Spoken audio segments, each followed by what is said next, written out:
Bienvenidos a carlosjimenez.biz, como les dije, el podcast para hablar de tendencias, de marketing y de negocios. Soy Carlos Jiménez y hoy vamos a conversar del entorno de los negocios en el año 2023. Y para eso, bueno, tenemos un invitado de lujo, que es Luis Vicente León, presidente de Data Analysis, pero además un analista de entorno súper reconocido, que tiene muchísimos años, más de 30 años en esto, que además fue mi profesor de economía en la Universidad Católica Andrés Bello y de quien he aprendido mucho, uno de mis grandes mentores o de mi gran mentor, porque fue con quien empecé a trabajar cuando estaba en la universidad y con quien todavía trabajo y de quien sigo aprendiendo. Así que quería empezar mi podcast del año 2023 por algo muy importante, que es comprender el entorno de los negocios. Siempre digo, yo me considero un contextualista. Para hacer una estrategia hay que entender dónde estamos, qué está pasando. Y si comprendemos mejor el entorno, vamos a ser mejor haciendo esas estrategias.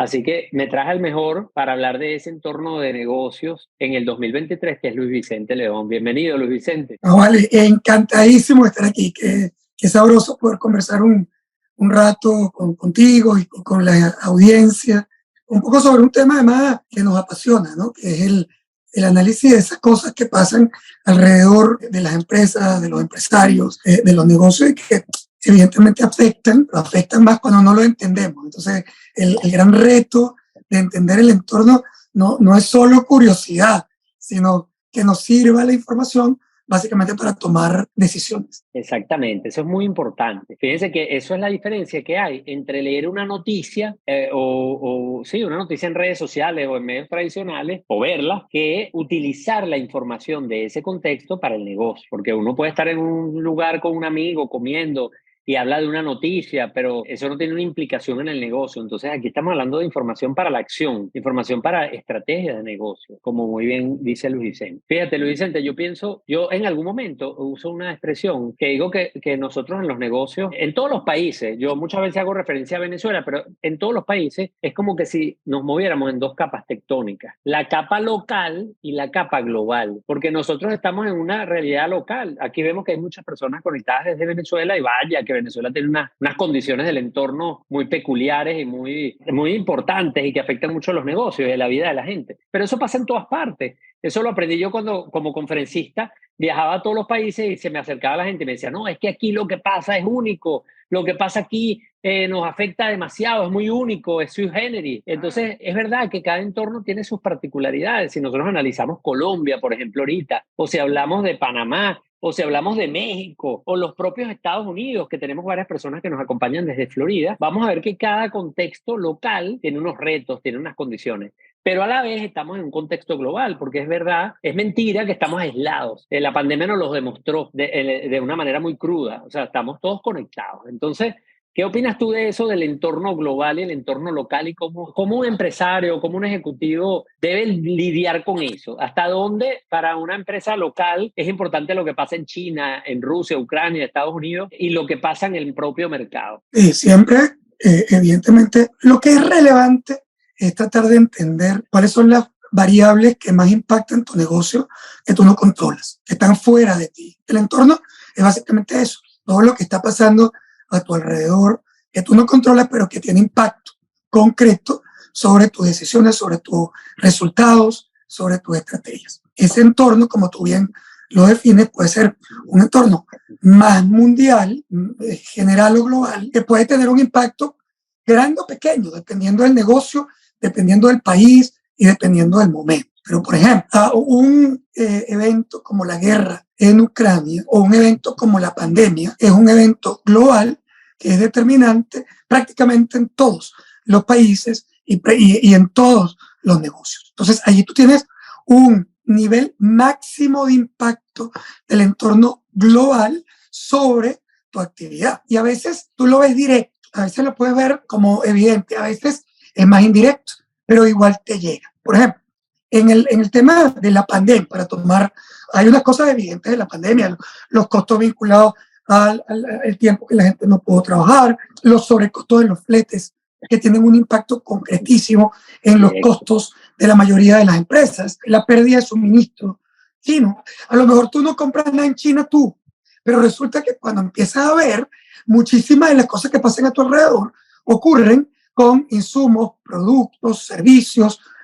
tecnología china que en cualquier parte del mundo tuvo un impacto importante sobre el abastecimiento y sobre los costos de producción. En el caso de la guerra, ella más reciente, la guerra de Ucrania no solo tuvo ya un impacto importante, por ejemplo, en el incremento en el costo de la energía, un primer elemento importantísimo de esa guerra es que tú sacaste, digamos, del mercado convencional un país que produce 7 millones, exporta más de 7 millones de barriles diarios. Esos 7 millones de barriles diarios, a lo mejor unos 3 millones y medio se siguen exportando para los países donde iban, pero los otros 3 millones y medio que iban para los Estados Unidos o para Europa, y a eso súmale el gas ruso, sale del juego en términos básicamente de sanciones. Se fueron sancionados y salieron del mercado. Por supuesto, generas un hueco en el mercado formal que tiene un impacto de crecimiento significativo en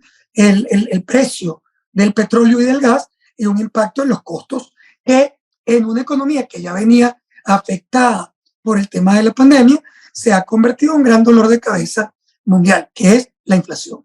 Es decir, la inflación, que antes era una cosa bien cotidiana en algunos países de América Latina, Argentina, Venezuela, que son récord mundial de inflación, para nosotros este era el tema de discusión permanente, pero en los Estados Unidos, incluso en países como Colombia o Panamá, la inflación era un non-issue, es decir, no era un tema relevante para el análisis de tu negocio. Pero resulta que ahora la inflación se ha convertido en un elemento importantísimo, incluso en los Estados Unidos, ni hablar de Europa, y eso obviamente tiene impacto en la vida cotidiana de los negocios en todo el mundo, pero especialmente también en América Latina. Y eso es cuando estás hablando del impacto global que tú puedes masificar, pero luego tú puedes ir al impacto en un país particular. Por ejemplo, si nosotros tomamos a Venezuela como el ejemplo de Ucrania,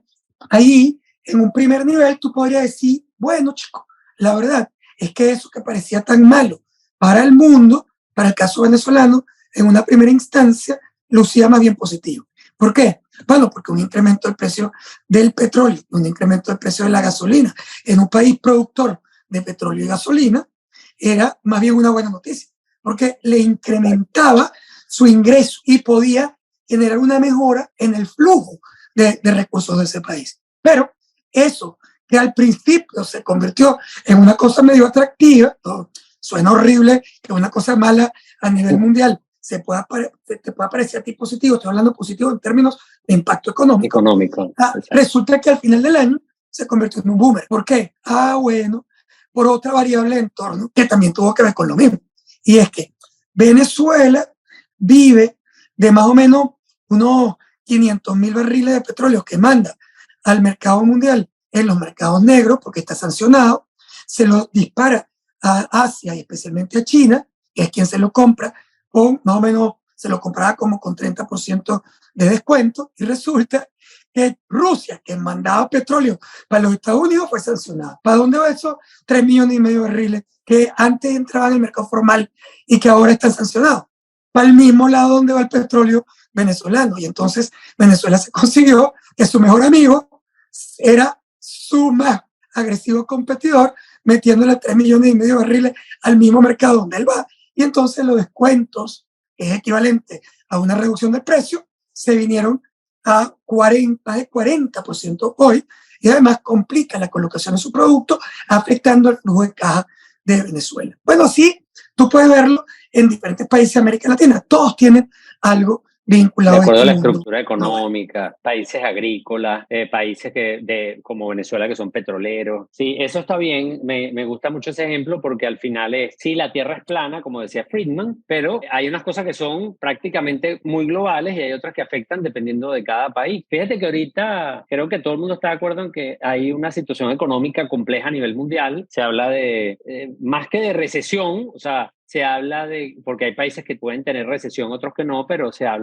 usan algunos términos. Leí un término que me llamó mucho la atención y me gustó, que hablan de la recesión con una R pequeña, en minúscula. ¿Por qué? Porque es una recesión, pero pareciera que no va a ser una recesión tan prolongada ni tan severa. También en inglés hablan del slow cessation, O sea, es como que un ralentizamiento de la economía y a nivel global lo atribuyen obviamente, a muchos factores, pero hay tres fundamentales que son las grandes economías. O sea, el caso de China, que ha tenido unas restricciones con el COVID muy fuertes, que han hecho que bueno, su economía se vea afectada, que gracias a Dios pareciera que ya se está saliendo un poco de eso. Luego viene el tema de la Unión Europea, que ha sido muy impactada efectivamente por lo de Ucrania, una zona que lo de Ucrania y de Rusia les afecta directamente en términos de energía, y el tema de los Estados Unidos, sobre todo con esta política monetaria tan restrictiva para el control de la inflación, que también obviamente ha afectado. Obviamente esas tres grandes economías, ya sea de países o de áreas, porque está la Comunidad Europea, terminan impactando a todo el mundo, porque si no mal no recuerdo, ahí debe estar entre esos tres más de la mitad del PIB mundial. Nada más Estados Unidos y China es más de la mitad, más la Unión Europea ni hablar. Entonces, ahora me llama la atención que viendo esas cifras del Fondo Monetario, del Banco Mundial, de todos estos organismos, se habla de que, bueno, sí, los países desarrollados van a tener un crecimiento muy bajo, pero, por ejemplo, los países emergentes o los países en vías de desarrollo van a crecer más del 3%, que es un crecimiento, tampoco es gran cosa, pero como zona puede ser interesante. Pero América Latina, la CEPAL dice que va a crecer 1.3, si mal no recuerdo, 1.2. Entonces yo digo, wow, si pudiéramos decir que América Latina tiene países en vías de desarrollo, economías emergentes, el hecho de que América Latina esté creciendo 1.3 este año, 1.2, versus todas estas economías del sudeste o de Asia, etcétera, que en conjunto van a crecer todos los países en vías de desarrollo un 3 y pico, significa un tercio de ese crecimiento. O sea, es mucho más pequeño. ¿Qué pasa en América Latina? O sea, más allá de lo que pasa en el mundo, pandemia, cadenas de suministro, energía, gas, el tema de Ucrania, tú que recorres tanto también la región y la analizas, para generalizar ya sobre eso, ¿qué está pasando en América Latina? Y después nos metemos un poco en Venezuela, que es muy sui generis porque pasan siempre cosas que pareciera que van como en contrario a lo que pasa en la región. Entonces, ¿qué pasa en América Latina ahorita? Sí, bueno, primero Muy general. Sí, primero una región mucho más volátil, porque bueno, uno dice 1.5%, pero es que resulta que América Latina tiene variaciones como muy estrambóticas para arriba y para abajo, porque sus economías no son estables, no son economías que han logrado procesos de estabilidad. Entonces, tú agarras en un momento determinado una foto de un país como Brasil o un país como Argentina, que claro que son muy distintos, pero bueno, son dos monstruos para sacar el promedio de América Latina. Brasil, México y Argentina son los marcadores del comportamiento promedio. ¿Qué pasa? Que Argentina es un país con una volatilidad impresionante, prácticamente igual que Venezuela. Todo el mundo habla de Venezuela por sus características y condiciones, pero Argentina, que es muchísimo más grande en su economía, es infinitamente volátil. ¿Y qué ocurrió? Bueno, ocurrió que está agarrando un momento en el que, en efecto, Argentina viene de una crisis o está desarrollando una crisis económica de altísima potencia que reduce básicamente los promedios de crecimiento de América Latina. Pero, por otro lado, lo que también ocurre es que son economías menos industrializadas, son economías que están más dependientes de commodities, de materias primas, etc. Y ahí, básicamente, hubo un crecimiento importante inmediatamente después de la pandemia, pero la economía, al entrar en ralentización, donde más se ve es básicamente en esos productos, digamos, en esos commodities de materia prima que cayeron de manera significativa. Quizás podemos rescatar los cereales, que sí más bien incrementaron de precio, y el petróleo, que es lo que explica por qué en este mapa tan raro, más bien Venezuela por primera vez en muchísimos años, aún en crisis, es el país de América Latina con la mayor tasa de crecimiento esperada en el año 2023. Mira, Luis Vicente, tú cuando yo estaba en la universidad me enseñaste una vez el tema de lo mentiroso que eran los promedios, con el ejemplo que siempre das de lo del pollo, ¿no? Entonces pareciera que, como tú hablas de esa volatilidad, pareciera que los promedios en América Latina no son tan buenos porque hay demasiada variabilidad. Para los que nos están escuchando, nos están viendo, Luis Vicente nos explicaba en la universidad que decía, bueno, no hay nada más mentiroso que un promedio, porque si alguien se comió un pollo y alguien no comió nada, el promedio es que cada uno comió medio pollo, y eso no es la verdad. Entonces, en América Latina, la pregunta es, ¿Venezuela se está comiendo el pollo? ¿Quiénes se están comiendo el pollo en América Latina realmente y quiénes no? O sea, porque en ese promedio, en ese 1% de promedio, bueno, tiene que haber unos países que pareciera que lo están haciendo bien o están obteniendo resultados, y otros que quizás la tienen mucho más cuesta arriba. Tú, a grandes grandes rasgos, ¿quién podría ser el que se está comiendo el pollo y quién no está comiendo nada en ese promedio tan difícil que es el promedio de América Latina? Sí, han ido variando, ¿no? Pero fíjate que los países que tienen los mejores índices proyectados para este año son países pequeños, no son los países grandes. Los países grandes les está costando más porque enfrentaron la crisis, tuvieron que gastar muchos recursos en las paralizaciones, están impactados por los procesos inflacionarios y también son muy dependientes de la globalización. Son países que tienen relaciones muy importantes con ese mundo que se ha restringido. Pero, por ejemplo, tú tienes casos como Panamá, que independientemente de que también todos presentan problemas por la crisis, ha logrado de alguna manera resistir mejor ese proceso. Guatemala también se presenta como un país tratando de resistir los embates de esta crisis. Colombia va a tener un problema, es decir, este año sus proyecciones no son tan buenas como las proyecciones del año anterior, pero sigue por encima del promedio. Y el caso venezolano es lo que uno podría llamar las regiones calientes de América Latina en el año 2023. Ahora, esos promedios, como tú decías, que son engañosos, también los porcentajes de crecimiento son engañosos. Porque Venezuela aparece ahí en esa lista. ¿Por qué? Bueno, porque entre el año 2023 y el año 2017 y el año 2020, Venezuela, o el 2013 y el 2020, en esos 7 años, Venezuela perdió 74% del PIB, es decir, de toda su producción, no su capacidad productiva, pero su producción. O sea, y perdió 3/4 partes, es decir, se enanizó en términos de su producción. ¿Qué ocurrió? Bueno, una vez que cogió piso, más o menos en el foso, empieza un proceso de crecimiento, que es un rebote sobre esa gran caída, que es, por cierto, la caída más importante que ha ocurrido en América Latina sin guerra o sin un desastre natural para un periodo tan corto. Pero entonces, claro, como tu base es chiquitica, cuando tú hablas de 10%, 15%, 20% sobre una base enana, entonces te suena súper cool y te meten en todos los indicadores de región caliente, positivo, y disparas la proyección latina, pero resulta que es 10% sobre una 1/4 parte de lo que tú eres. Entonces, no, es un poco engañoso también ese porcentaje.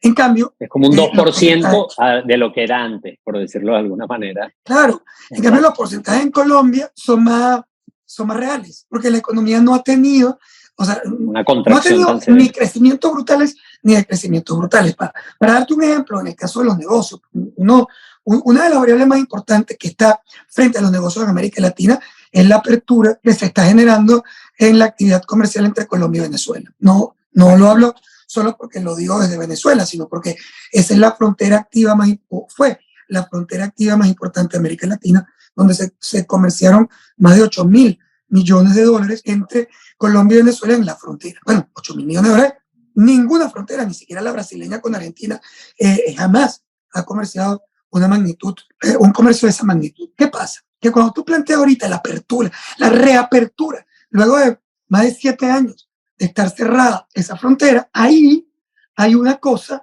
que todo el mundo está mirando, pero sobre todo los colombianos están mirando. ¿Por qué? Bueno, porque esa relación colombo-venezolana es una relación que siempre ha favorecido a Colombia, que es un país mucho más fuerte en términos industriales y que tiene mayor capacidad de colocar productos en Venezuela, y siempre lo fue. Venezuela le colocaba petróleo, gas, o sea, petroquímica.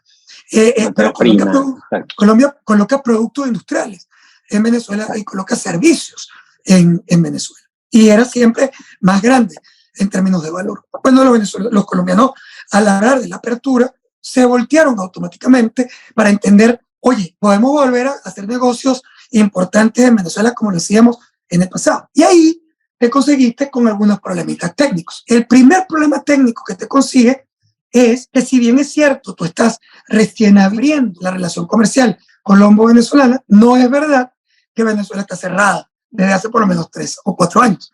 Es decir, está cerrada formalmente, pero en Venezuela entran todos los productos en un puerta a puerta sin pagar impuestos, repletan los bodegones, repletan los supermercados. Es decir, es mentira esta visión que se tiene de que como Venezuela está en crisis y había un súper desabastecimiento, que lo hubo en el año 2018 y la gente hacía 2 vueltas de cola en un supermercado y no había antibióticos y no había antialérgicos, no sé qué. Eso no está pasando ahorita. Eso no quiere decir que haya resuelto el problema. La crisis está ahí, la gente pasa trabajo, pero no es verdad que hay desabastecimiento.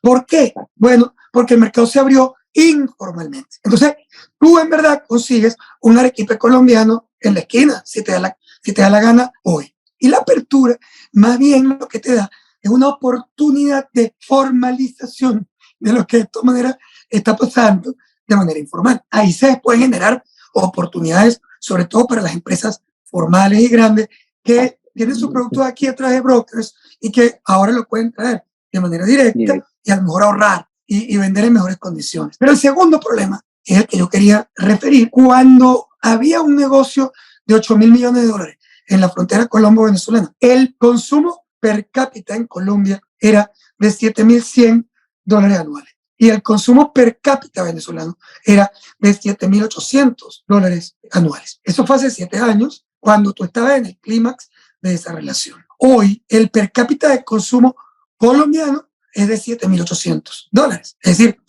creció, pero similar, fuerte, alto.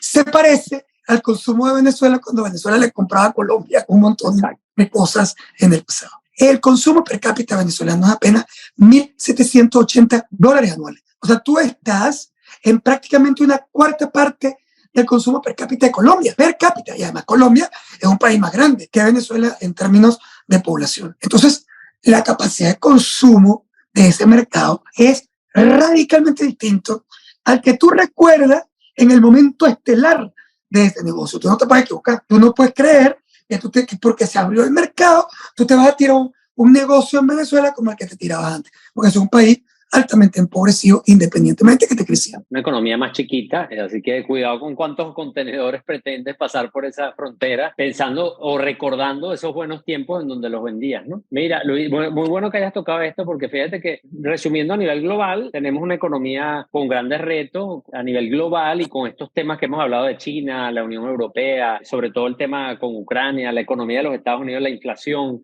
En el caso de América Latina, muy variable, muchas diferencias. En el caso de Venezuela, y para hacerle honor al título de este episodio de Punto Biz, que dice que hablamos del entorno de los negocios en el 2023, pareciera que a nivel global este va a ser un año complejo en términos de negocio, lo cual no significa que no haya oportunidades, por cierto, siempre lo digo. Incluso cuando hay recesión, hay grandes oportunidades para algunos sectores, para algunas empresas, e incluso cuando hay crecimiento, no todas las empresas les va bien. Esto es importante que lo entendamos, porque a veces nosotros pretendemos planificar con base a las noticias y si la economía va bien, asumimos que nos va a ir bien. Y hay años en que la economía va bien y nosotros nos puede ir muy mal porque no tenemos una buena propuesta de valor, no hicimos bien el trabajo y simplemente nuestro negocio no tiene buenos resultados. Así como en un año de crisis podemos identificar oportunidades, podemos ser buenos ejecutando y nos defendemos mejor. Entonces, cuidado con esas conclusiones tan directas como que si a todo el mundo le va bien, yo también voy a estar bien. O al revés, o si hay recesión, está todo perdido, yo no puedo hacer nada. En el caso de Venezuela particularmente, porque había mucho, hay algo que estoy percibiendo que es que hoy día ni siquiera es nada más Venezuela y Argentina, que son países con alta volatilidad, como tú lo decías, sino que incluso globalmente, cuando tú revisas, es muy común que estos organismos que hacen estas estimaciones suelen ajustarlas con frecuencia porque, bueno, el mercado va cambiando, suceden cosas que nadie tenía en el radar y es lo que llamamos la incertidumbre, muchas variables que no se sabe qué puede pasar. En el caso de Venezuela, el año pasado había cierto optimismo, habían unas proyecciones que hablaban de crecimientos que eran impresionantes para el año 2023, pero siento que en la medida que fue terminando el año y sobre todo comenzó el año nuevo, como que muchas se fueron como reajustando. ¿Cómo dirías tú que va a ser el entorno de los negocios en Venezuela para este año 2023? Sí, fíjate, creo que es importante entender que Venezuela pasó quizás por su peor crisis entre el 2013 y el 2020. En ese avión volaba 40.000 pies y se vino en picada. Y se vino en picada varios años. Y los pasajeros creían que se iba a ir contra el piso. Y todo el mundo pensaba que iba a explotar contra el piso. Y a los 10.000 pies de altura, perdiendo 75% de altura, levanta la nariz y empieza a planear. No está regresando a los 40.000 pies de altura, pero está planeando sobre los 10.000. Claro, si tú lo miras de afuera, tú dices, pobre avión, que siempre ha volado a 40.000 y apenas está a 10.000.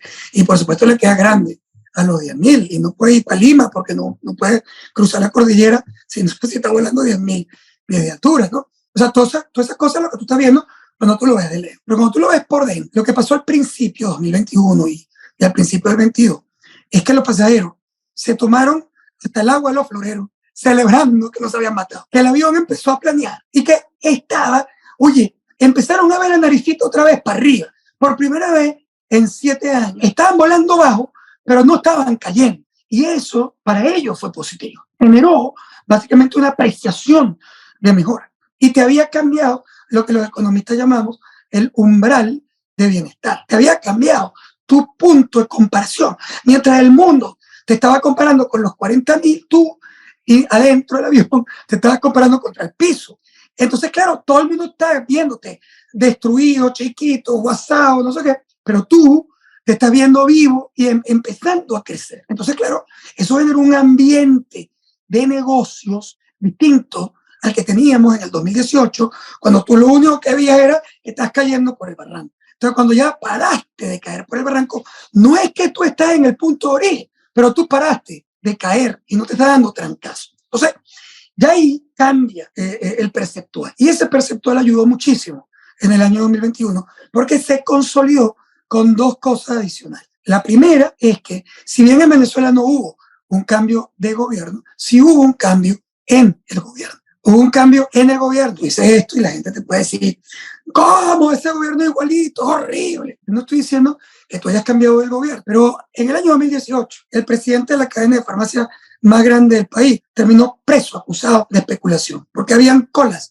en las cajas de sus farmacias. Resulta que las colas habían porque había un desastre de controles de precios, los productos se tenían que vender a un precio muy por debajo de su costo de producción, la gente hacía colas para comprarlo y luego salían y en la esquina lo vendían 4 veces más caro. Por lo tanto, vivían de comprar el producto regulado para venderlo fuera en el mercado negro. O sea, no había forma de que tú pudieras controlar ese proceso. Y ese señor lo metieron preso, pero además metían preso a la gente por comprar, por pagar en dólares, porque estaba prohibido, era un pecado mortal operar en dólares en Venezuela. Todo eso pasaba ayer, en el año 18. Y si tú necesitabas antibióticos, te lo tenían que traer a alguna de las empresas de Miami o de Bogotá o de Panamá y se demoraban 2 o 3 días en traer. Eso cambió. Y al cambiar, tú no te estás comparando contra el momento en que tu vida era normal en Venezuela. Te estás comparando contra el momento horroroso del 18. Y entonces, al compararte contra ese momento, tú te sentiste mejor y empezaste a ver un gobierno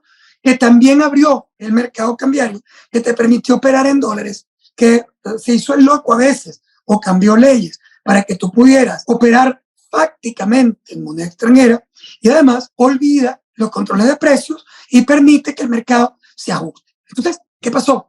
Que la gente también sintió que era más fácil planificar. Su ambiente de negocio era mejor. Es decir, el ambiente de negocio le permitía al empresario, planificar mejor, fijar los precios mejor, incluso establecer algunos créditos comerciales que eran insoñables en el año 2019. Entonces, el ambiente te hizo ser un poco más positivo y productivo. ¿Pero qué pasa hoy, en el 2023? Lo que pasa en el 2023 es de ahora que ya tú celebraste que estaba chévere en 10.000 pies de altura, ahora ya no estás celebrando que estás a 10.000, estás empezando a ver los costos de que el avión es muy grande, que te estás quemando más gasolina de la que te tienes que quemar, que no puedes llegar para donde tú quieres, que tú necesitas un brinco, un reventón para levantar. Tienes unas nuevas expectativas también, exacto. Y ahí la cosa pues se complica. Se complica porque, porque se complicó el tema político, porque no hemos podido lograr todos los acuerdos que se estaban esperando, porque tú puedes prender 5 plantas en Valencia, a lo mejor, porque hay empresarios con ganas de hacer cosas, pero tú prendes 5 plantas en Valencia y le tumbas la electricidad a Maracaibo. ¿Por qué?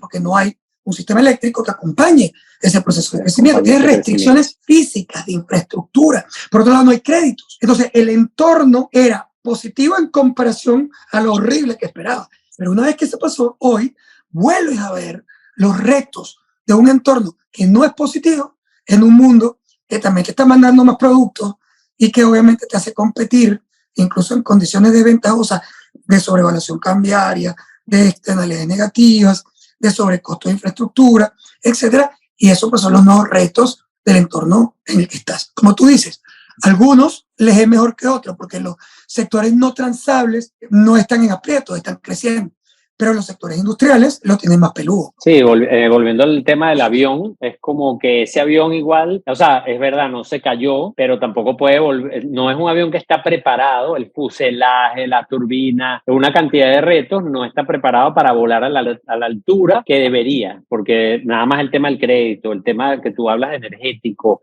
de infraestructura en general, no permite que haya una expansión realmente como la que se necesitaría para mantener de manera constante una percepción positiva pues de bienestar, Claro, ¿no? pero fíjate, Carlos, que aquí llegamos al punto, digamos, Ajá. neurálgico. Si yo hoy tengo que construir escenarios de Venezuela 2023, supongamos que no vamos a asumir ninguna posición sobre el tema, solamente un análisis objetivo de cuál es la variable que te permite resolver mayores problemas de los que enfrenta el sector empresarial hoy. ¿Dónde lo consigues? Lo consigues. ¿A qué se traduce que yo necesito electricidad? ¿A qué se traduce que yo necesito combustible? ¿A qué se traduce que yo necesito resolver el problema de los puentes y la infraestructura vial que está destruida? ¿A qué se traduce que yo necesito rescatar los hospitales que están en el piso? Es decir, ¿a dónde voy para resolver todo eso? Bueno, pero algunos te van a ir al plano político y te van a decir que hay que cambiar el gobierno para poder resolver esas cosas porque es un gobierno culpable de todo lo que está ocurriendo. Y tienen razón de que, en mi opinión, el culpable básico de esa crisis es un modelo primitivo en lo político y en lo económico que ha deteriorado y generado la crisis en Venezuela. Pero desde el punto de vista empírico, empresarial, olvídate de los conceptos de los responsables, ¿qué es lo que te permitiría que el avión por lo menos llegara a 25.000 pies? Petróleo, porque aun cuando nosotros podemos buscar en el futuro la diversificación. Inversión privada. Petróleo y gas. Es decir, en el futuro pues, podemos hablar de eso. La primera variable es petróleo y gas. La segunda variable es la participación privada en los sectores estratégicos. Ahí están las dos grandes variables que construyen los escenarios. ¿Por qué el petróleo? Porque tú ahorita no tienes más nada. Ojalá en el futuro podamos tener una economía diversificada. Pero si yo necesito plata para pagar la electricidad, lo que yo tengo es gas y petróleo. Si yo no lo puedo vender en el mercado formal, si no me puedo reinsertar, tengo limitaciones graves de crecimiento. Y lo segundo es, el sector privado tiene que tener la capacidad de participación en los sectores estratégicos. ¿Qué son los sectores estratégicos? Lo que el gobierno llama sectores estratégicos, electricidad, agua, infraestructura, que están muy cerca de la vida de la población. ¿Pero qué es lo estratégico? Lo estratégico no es que el gobierno controle la electricidad. Lo estratégico es que haya electricidad. Y hoy no hay ninguna posibilidad de que haya crecimiento eléctrico si no está el sector privado en él, que puede, primero, que puede hacer cosas a pesar de las sanciones y que es infinitamente más eficiente en sus procesos productivos. Entonces, esas dos grandes variables terminan en algo muy importante: flexibilización y negociación de sanciones internacionales. ¿Por qué? Porque a lo mejor en lo político mucha gente celebró cuando se aplicaron las sanciones porque era una especie de castigo contra un gobierno malo e inadecuado. Lo que pasa es que te equivocas cuando piensas que esas sanciones en realidad castigaban, era una bala solo mata gente o solo mata enemigos. No, era una ametralladora que se estaba llevando por delante, no solo, es más, no se estaba llevando por delante quien tú querías que se llevara, y se estaba llevando por delante la capacidad productiva, los recursos de infraestructura, la posibilidad de levantar electricidad, los ingresos de los consumidores. Y entonces aquí el tema fue como escupir para arriba. Es decir, era un error conceptual que hoy se está negociando. Y la gran noticia fue la licencia petrolera Chevron. No es una liberación de sanciones, pero es una flexibilización puntual que permite que de alguna manera se recupere algunos ingresos. Por cierto, eso también estará en riesgo si no se resuelve el tema político, porque es probable que quien dio la licencia también se sienta tenso y que en algún momento la pudiera revertir. Exactamente. Bueno, Luis Vicente, oye, gracias. Bueno, aprovecho de comentarles, por razones de tiempo, bueno, ya estamos ya llegamos prácticamente al final del episodio. Esto pique y se extiende porque podríamos conversar acerca de proyecciones, numeritos, pero eso lo vamos a dejar para los eventos en donde Luis Vicente nos da todo el detalle. Hoy quería en este episodio de Punto Biz tener un panorama, hablar un poco en términos generales. Aprovecho de comentarles que el próximo 16 de febrero hay un evento de Data Analysis, que es del servicio de escenarios de Data Analysis, que se llama Ocúpate.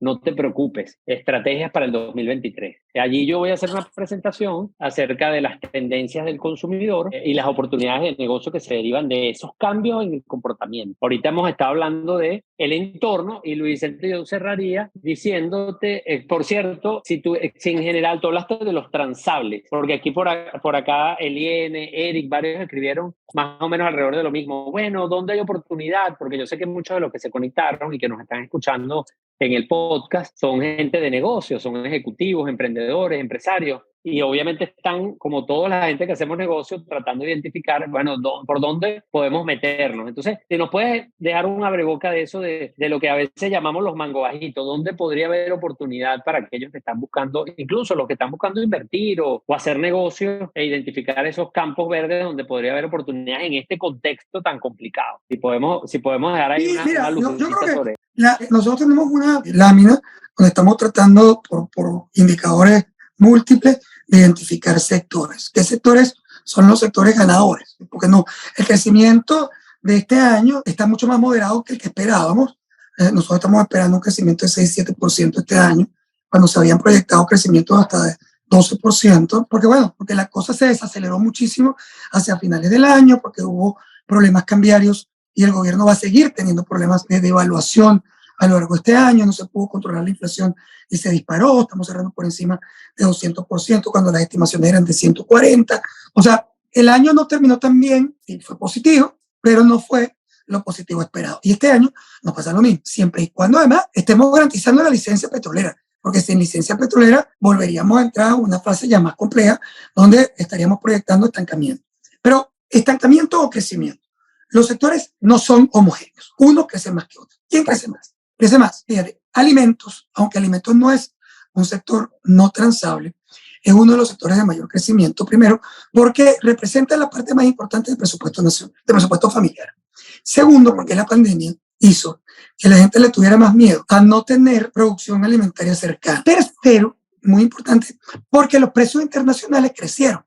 Entonces, los productores locales que están vendiendo a precio internacional están haciendo una cosa como una exportación interna. Se están pudiendo vender que no es estímulo, que les es atractivo. Entonces, fomenta otra vez la siembra, la producción y la producción. Luego está el sector comercio y servicios, porque esos son no transables puros. Y ellos están incluso viviendo una etapa de pico, una etapa de crecimiento importante. Luego están todos los sectores de tecnología. ¿Por qué? Bueno, primero porque la pandemia nos enseñó básicamente a que si tú quieres mantenerte en el mercado, vas a tener que seguir adaptándote y creciendo en los temas de tecnología. No hay forma, ya se te va a hacer absolutamente imposible. El cuento de que yo no invierto porque no tengo plata es morir. O sea, sin tecnología no hay forma. Y la tecnología no compite tampoco con importaciones. Es ella misma un servicio. Y finalmente salud. Los sectores de salud han crecido de manera significativa, aunque ahí otra vez tienes que tener mucho cuidado con las comparaciones. ¿Por qué?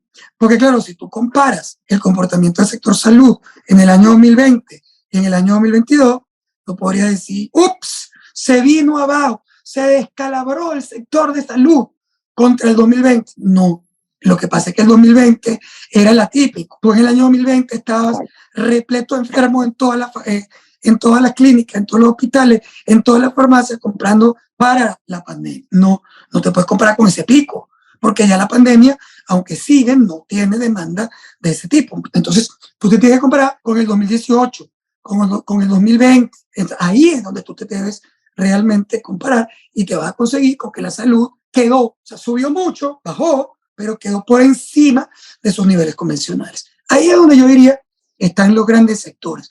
Y luego la expectativa de crecimiento regional en las zonas petroleras. ¿Por qué?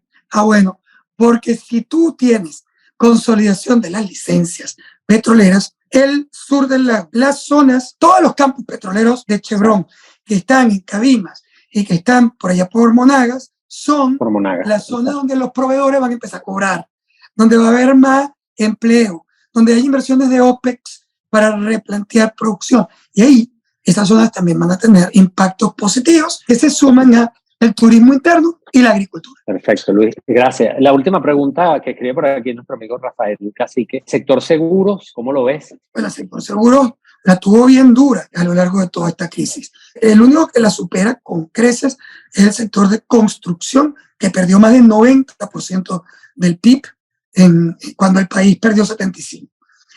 Pero el sector de seguros lo que ha tenido en estos últimos tiempos es algunos lanzamientos creativos para tratar básicamente de adaptarse a ese mercado. Entonces, tú tienes seguros en bolívares para los venezolanos de atención interna, pero que están indexados. Seguros en dólares para los venezolanos que se atienden internamente y que eventualmente pueden ser atendidos. Seguros en dólares internacionales que han tenido básicamente también un elemento importante de crecimiento en Venezuela, aunque no impactan el sector seguro local, de alguna manera están dentro del mapa de aseguradores. Son más duros, ganan menos dinero que en el pasado, pero el sector de seguros ha ido buscando nuevas alternativas para mantenerse vivo, y están vivos. Si tú ves los resultados de las 3 grandes compañías de seguro venezolanas, el año pasado, por primera vez, no fueron tan malos como lo que teníamos en los años previos. De nuevo, no es que tú estés chévere, es un sector muy difícil, porque el consumidor está muy afectado y porque los costos vinculados a la atención se han crecido muchísimo en dólares, pero ellos también se dolarizan. Sí, pero es un buen ejemplo. Creo que el sector de seguro y salud también en general son buenos ejemplos de cómo te has adaptado, cómo has sido creativo buscando alternativas, ¿no? Yo les voy a decir, o les voy a invitar a todos los que han hecho preguntas, y creo que con estas preguntas que yo seleccioné llegamos bastante a lo que era el sentir de lo que era el chat y el área de preguntas, pero yo les voy a invitar a que le escriban directamente a Luis Vicente en sus redes sociales. A Luis Vicente lo pueden encontrar en Twitter, donde es muy activo, Luis Vicente León, pero también en Instagram, para los que prefieran, Luis V. León. En esas 2 plataformas, si quieren, escríbanle a Luis Vicente, si quedaron con ganas de pedirle asesoría, de llevarlo a algún evento de su compañía para que le hable específicamente de ese sector en el que ustedes están. Entonces, escríbanle en las redes y con mucho gusto, creo que ahí lo van a poder contactar. También, entonces les recuerdo a aquellos que quieren ir al evento de Data Analysis, que es el 16 de febrero, que, bueno, entren o sigan las redes de Data Analysis para que vean la información del evento. Aquel que quiera ir y que tenga algún motivo por el cual cree que es muy importante, bueno, le invito a que me escriba y me hable un poquito del principal mensaje que les dejó Luis Vicente con esta charla. Escríbanme, por favor, mensaje directo a mi Instagram, Carlos Jiménez Net. En Carlos Jiménez Net, escríbanme qué les pareció este episodio de Punto Biz con Luis Vicente León para hablar del entorno de los negocios 2023, y por allí me dieron permiso la gerente de Data Analysis, me dijo, mira, si quieres regalan una entrada para el evento de Data Analysis, una entrada online, así que no importa dónde estén, si están en Cabima, si están en... Entonces, escríbanme entonces, vamos a hacerlo así, me escriban por un mensaje directo por Instagram y me cuentan un poco qué le pareció la charla de Luis Vicente, qué se llevaron en la práctica de la charla, qué pueden aplicar, de qué les ayude y de qué les puede ayudar esto que hablamos en este episodio, y voy a elegir la respuesta que más me guste y además le voy a compartir a Luis Vicente, mira lo que dijeron, y a esa persona le vamos a invitar sin costo alguno al evento de Data Analysis del 16 de febrero. Así que bueno, Luis Vicente, 1.000.000 de gracias, nos queda mucho por hablar de esto, pero bueno, por hoy creo que es suficiente, ya nos llevamos una buena visión, gracias por tu tiempo. Gracias a ti. Y bueno, seguimos en contacto. Gracias Gracias a todos para los que se conectaron. Buenas noches, hasta luego.